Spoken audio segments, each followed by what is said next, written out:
Kali lo yang mulai dong. Bro, jadi kita tuh tadi lagi ngomongin sesuatu dan itu seru. Sayangnya nggak kerekam. Sialan nggak? Jadi gini. Tadi ke gue.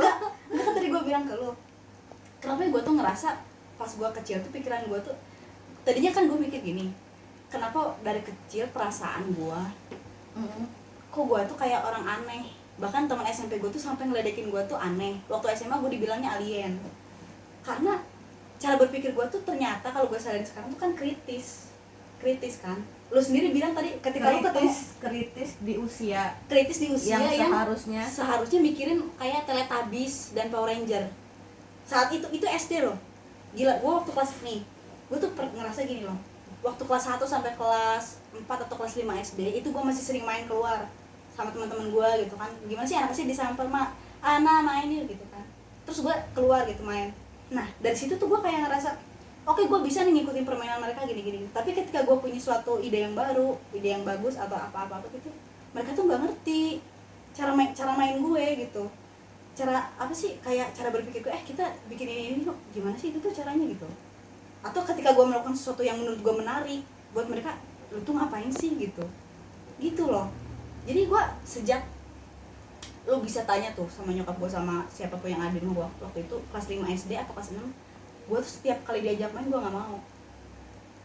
Dari situ gue mulai kayak nutup diri gitu di rumah aja, dan gue lebih menyibukkan diri gue sama novel Lupus tuh waktu zaman gue kecil. Novel, tau kan Lupus? Oh, gue punya, gue sampai selesai. Iya, sampai selesai, dari mulai dia bocah Lupus kecil sampai dia remaja, sampai bapaknya meninggal. Iya, sampai si Agnesnya, si Agnes sih? Adanya siapa sih? Lulu. Sampai si Lulunya ceritanya udah itu. Sampai si film Lupusnya muncul. Ya buat gue ikutin. Apa versi 2? Iya, versi itu. Sampai kayak gitu, sampai yang kayak komik Conan tuh dari yang 1, 2, 3, 40 sampai berapa volume. Gue punya tuh koleksinya. Yang menyibukkan diri sama yang gitu novel Harry Potter tuh dulu gue minjem. Mudah banget ya. Itu tuh sampai yang gue nenggelimin diri sama hal-hal yang kayak gitu karena cara berpikir gue tuh nggak ada yang ngerti. Dan sekarang gue tuh baru ngeh kalau gue tuh dulu mikirnya gue iya sih, gue kok mikirnya aneh banget sih. Akhirnya gue yang sampai kayak denial gitu loh, menolak diri gue. Lu mikir jangan gitu banget tuh, lu jadi susah bergaul tahu gitu. Lu tawas jadi susah ya? Iya, tawas. Lu jadi susah punya temen. Lu jadi susah punya temen, terus lu jadi susah nyampein apa yang lo pengen gitu. Tapi pas ketemu sama orang-orang yang ada di sekitar lo itu, kok perasaan gue lebih ini mikirnya dari mereka deh gitu, lebih cepet deh kayaknya gue kalau mikir kayak gitu. Ya itu dia, makanya gue yang kayak baru nemunya tuh ohnya tuh sekarang. Kayak pemikiran kritis kayak gitu tuh dianggap aneh gitu di lingkungan sosial gue pribadi waktu itu. Jadi kita tuh tadi tuh ngebahas. Lu bisa gak sih ngomongnya ke gue aja gitu? Kan gue narsis. Bodoh Jadi kita tuh tadi habis ngebahas tentang masa kecil. Nah, masa kecil ya. Masa kecilok. Kebetulan di keluarga kita bukannya sombong ya. Bukannya sombong, tapi emang membanggakan diri. Jadi kita tuh punya pemikiran untuk keluarga yang sangat sederhana, di lingkungan yang sederhana. Pemikiran kita ternyata tidak sederhana, terlalu rumit untuk ukuran keluarga sederhana. Gue juga sering ngerasa waktu kecil gue sering ngerasa kesepian gitu. Iya, kesepian banget. Kenapa? Karena susah banget ya. Salah satu kemampuan yang Tuhan kasih ke gue adalah gue mampu beradaptasi dan gue memiliki kemudahan memahami orang dengan ringan dan ringan banget, dengan gampang detail banget. Tetapi ketika gue ngerasa kayaknya gue kepengen juga deh di ngertiin susah nyari yang kayak gitu. Nah disitulah kadang ngerasa kesepian kan, sendiri gitu. Jadi akhirnya introvert. Jadi introvert. Gue juga introvert. Tipe kepribadiannya introvert. Tumbuh jadi anak yang introvert. Akhirnya menghabiskan banyak waktu dengan menulis, menggambar, main musik kayak gitu. Jadi mengekspresikannya lewat yaitu knowledge, seni. Nah, ketika gue menggambarkan diri gue ke tulisan pun orang baca dan nggak semua ngerti gitu. Sumpah. Tapi ya gimana gitu. Iya. Nah ini sih sebetulnya lebih kepada warning juga sih kalau dari kasus kita ke masalah orang tua. Jadi orang tua lo kan adiknya orang tua gue ya. Ya ribet banget, bapak gue adiknya bapak lo gitu. Orang tua lo kan kita orang yang ribet cuy.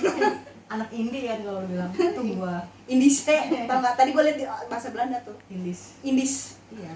Terus? Nah jadi eh, mungkin orang tua kita tuh mengedukasi kita menjadi apa ya, ingin mencetak kita sebagai orang yang sosial gitu. Nggak ada salahnya sih, gue juga kepengen. Enggak, kalau menurut gue orang tua Gue juga kita kepengen punya anak yang punya berjiwa sosial. Enggak. Tapi nggak full. bukan gitu. Kalau menurut gue orang tua kita hanya membesarkan kita selayaknya anak-anak yang lain. Enggak juga kalau bokap gue. Kalau orang tua gue gitu. Enggak, bokap gue enggak. Oh berarti beda. Karena ada kakak ya. Iya, kok bisa sih? Ya pokoknya kalau gue sih beruntung sih kalau untuk diperlakukan. Bokap gue tahu kalau cara berpikir gue mungkin berapa kali lipat Beda. gue Gue tuh nggak pernah diterima cara berpikir kalau bokap gue. gue nggak denger, visioner juga gitu. Cuma gue ngerasanya bokap gue ini menitik beratkan kepada itu tadi, kamu harus jadi makhluk yang sosial tanpa Ngasih value ke diri lo sendiri. ngasih apa, kamu tuh apa, Kamu tuh walaupun punya ini dan bisa ini, harusnya kamu menghargai diri kamu segini iya, gitu. jadi nah buat ini warning juga buat orang tua bahwa mencetak anak itu juga harus realistis, nggak perlu terlalu agamis, sorry, tapi gue harus real ya. Realistis lah. Apa jangan Realistis. harus agamis ngedoktrin anak dari kecil, Didoktrin, cuma iya, surga didoktrin. neraka. Kalau nggak bener salah. Atau sosial gitu, kamu tuh harus baik sama orang. Taunya jadi sosial tau nggak? Apa berbagi, tetapi juga orang tua harus Ngasih value. Kamu ketika melakukan ini Kamu harus punya berhak imbalan, gitu. iya. Kamu berhak mendapatkan ini, kamu berhak mendapatkan itu.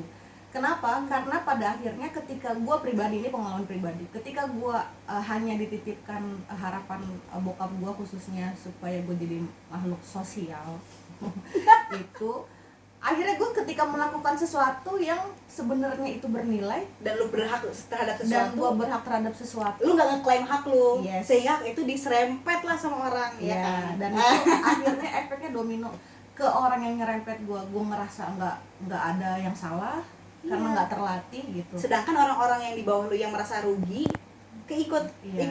ikut serta gitu Nah loh. itu jadi apa ya, membangun nilai diri dan kelayakan Termasuk hak termasuk hak yang harus, wajib diklaim. harus dibangun, mendidik secara Iya, realistis iya, juga iya. gitu. Itu sih kalau yang tadi kita obrolin. Kalau gue tuh gue nggak pernah diterima, malah sama bokap tuh nggak pernah diterima karena doktrin terlalu agamis kalau dari bokap. Nah nyokap itu nggak pernah denger karena dia punya ide. Nih nyokap gue itu sebenarnya bukan orang yang bodoh ya, dia punya idealisme sendiri, dia smart. Tapi lu percaya nggak kalau efek doktrin orang tua itu domino terus turun temurun, warisannya diwariskan. Karena gue kan tinggal sama nenek kakek gue kan berapa tahun gitu selama kuliah kan, karena dari rumah situ tuh dekat ke kampus gitu, maksudnya biar nggak ngekos. Jadi kan gue tuh merhatiin pola-pola cara mereka ngedidik gue berkaca gitu loh. Ternyata nyokap gue tuh bersikap seperti ini karena orang tuanya dia dulu begitu. Jadi gini, orang tua gue tuh, nyokap gue tuh cewek yang cerdas sama kayak gue. Maksudnya ya dia punya idealisme sendiri gitu, jadi dia punya pendapat sebenarnya, terus dia yang namanya cewek idealis pasti bandel. Maksudnya bandel tuh dia pasti eksperimen. Iya. Ngerti gak lo? Eksperimen misalnya katakanlah contoh, ini cuma contoh aja ya. Kalau gue misalnya bandelnya kayak keluar malam, cewek kan dalam stigmanya nggak boleh keluar malam dan sebagainya. Lah gue perasaan dari dulu keluar malam oke aja gitu kan. Nyokap gue nggak boleh sama orang tuanya. Gue keluar malam dan keluar pagi. Iya, lu keluar malam dan keluar. Gue sampai pagi maksudnya. Lu kagak balik gitu aja. Balik. Oh balik. Jam 3. Itu lebih ngenes sih. Lebih baik nggak usah balik maksud gue. Iya, maksudnya nyokap gue tuh gitu dididiknya sama orang tua gue gitu. Terus maksudnya lewat maghrib dikit, wah gitu loh, kena omel dan sebagainya. Sehingga nyokap gue dalam pikirannya itu punya stigma harus jadi anak yang baik. Kalau katanya Elsa sih, be the good girl you always have to be gitu loh. Tau gak lo? Lu harus selalu jadi anak cewek yang baik. Oh, Gitu iya. loh. Persepsi yang lu harus selalu jadi anak cewek. Ini kayak Elsa nih. Si Elsa yang di Frozen. Lu tau gak kata-kata yang diucapin bapaknya si Elsa ke dia? Karena gue nggak ngerti Sembunyikan, lu gak nge ya? Sembunyikan, jangan biarkan orang lain tahu tentang kekuatan lu. Padahal si Elsa Padahal tuh, ya. si Elsa itu Nah. anak yang cerdas dan dia punya kekuatan. Nah, emak gue gitu sama bokap nyokapnya dia sama nenek kakek gue itu didiknya lu nggak boleh memperlihatkan kalau diri lu tuh bla bla bla gitu, nggak boleh. Iya, jadi buat orang tua ketika mengetahui anaknya punya satu kelebihan atau keunikan, tapi tetap diperlakukan normal sama, atau standar atau sama, karena mungkin orang tua juga nggak mau repot, karena mereka menjaga stigma. ya tapi kan mungkin sekarang berkembangnya zaman ya, kayak lu tau nggak Ibu Regila Walata? Siapa tuh? Ibunya Oscar. Oscar. Nah, itu menerima anaknya gitu, bahwa setiap manusia, setiap anak itu ya punya kekurangan dan kelebihan, dan mereka spesial dengan apa yang mereka bawa. Iya gitu.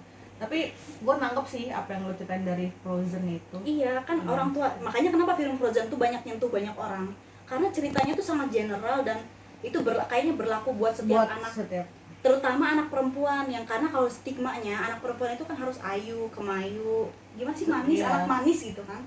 Kalau itu kan, kalau kita ngebahas Frozen aja ya, siapa sih yang punya kekuatan, siapa? Elsa. Si Elsa ini kan punya kekuatan yang wah ya gitu ya, bisa kan kekuatan yang berbeda nih si Elsa itu ya. Tolong disorot ini, si Elsa ini. Tolong disorot.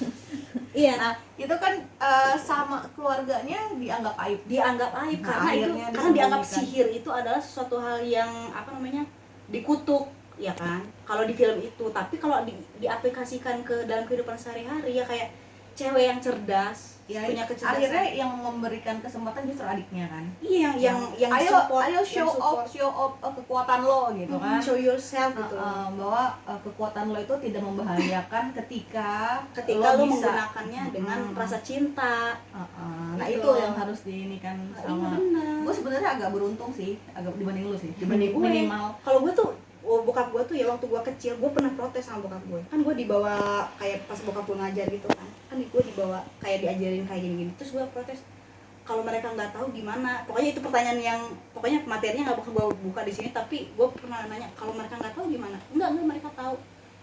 Lah gue mikir, nah itu gue mikir, bokap gue tahu dari mana kalau mereka itu tahu?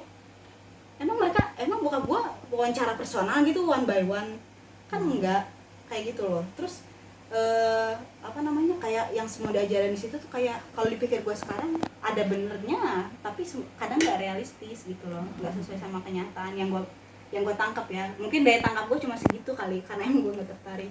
Terus kalau nyokap gue sendiri itu nah karena dia itu selalu pengen dia jadi anak baik, nurut aja ke suami. Jadi dia enggak sih, kalau bokap gua ke mama gua malah ngasih kebebasan. Mama guanya yang enggak mau. Iya, maksud gua nyokap lu. Iya. Karena pengen nunjukin dia itu kalau dia itu adalah good woman, good wife, good daughter gitu loh, anak yang baik gitu. Sehingga ketika ketika nyokap gua pengen mengekspresikan dirinya, dia kesulitan tuh metode copingnya kayak apa. Ngerti gak? Ya orang-orang kayak kita tuh kan nggak bisa loh, ketika ada ide muncul atau mood lagi high gitu, kayaknya pengen bikin something. Iya. Entusiasmenya pengen disalurin kemana gitu, pengen ngapain, pengen mengeksplor ini, pengen petualangan ke sono, pengen nyobain ini, pengen nyobain itu. Itu tuh nggak bisa dibendung. Itu hal yang ya ampun, ini ada yang ngerti nggak sih ya yang kita rasain? Ngerti nggak lu? Iya. Entusiasme yang gue tuh pengen. Iya, gue makanya gitu loh. Gue sebenarnya bukannya banyak orang yang bilang kenapa sih lo terlalu kadang mengekspresikan sesuatu, karena sekarang gue sadar gitu, menyimpan segala sesuatu yang lu bilang tadi itu zona antusias gue.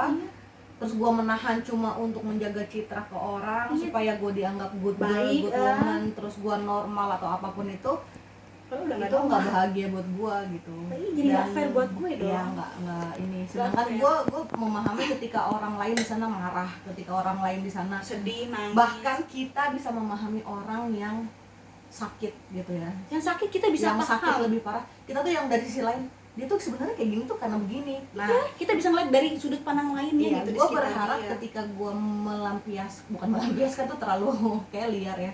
Ketika gue mengekspresikan rasa marah gue, rasa gelisah gue, rasa ya gue juga pengen orang paham, oh dia tuh kayak gitu karena begini, dia tuh begini karena begitu, atau setidaknya ngasih ruang lah, oh yaudah dia lagi kayak gitulah, biar aja dia emang gitu. Itu aja, itu gue udah seneng banget. Iya.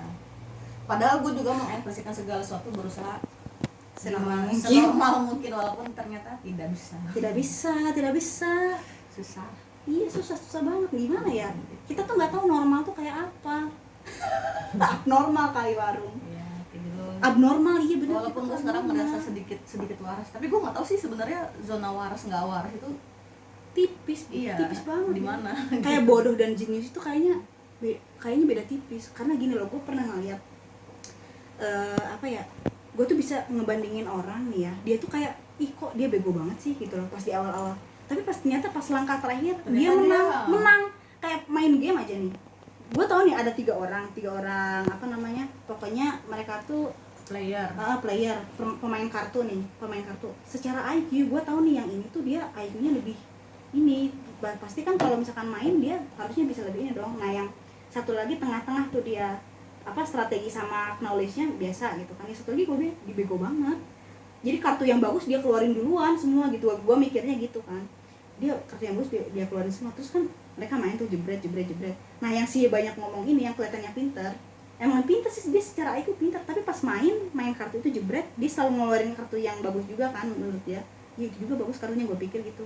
Dia kalah. Bukan masalah keberuntungan ya, Kalau keberuntungan kayaknya itu bisa fair dibagi rata kayak gitu. Tapi si yang bodoh ini tuh kayak ngeluarin kartu bagus dulu jebret, kartu yang pokoknya terstruktur dan dia terencana, tahu-tahu jebret. Gue abis duluan. Anjir, gue shock di situ.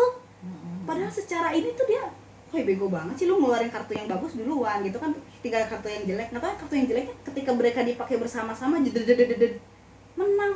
Oh shit, gue bilang gitu loh.